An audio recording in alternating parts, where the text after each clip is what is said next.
Please বাবু, রাগ করিও না, আমি তো শুধু মজা করছি। হ্যাঁ ঠিক আছে, কিন্তু তাই বলে তুমি এরকম টপিক নিয়ে মজা করবা? সরি বাবু। না তুমিই বলো, এমন মজা করে কি ঠিক হয়েছে তোমার?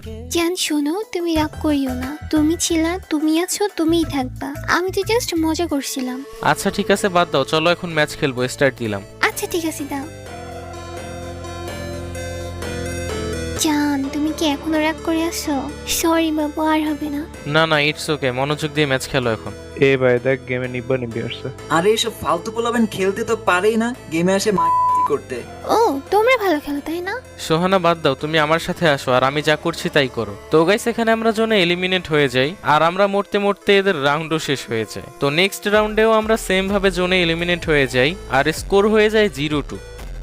তো থার্ড রাউন্ডে প্লেয়ারগুলো আমাদের সামনে এসে ইমোট দেখাচ্ছিল, তো আমরা সেম ভাবে জোনে এলিমিনেট হয়ে যাই।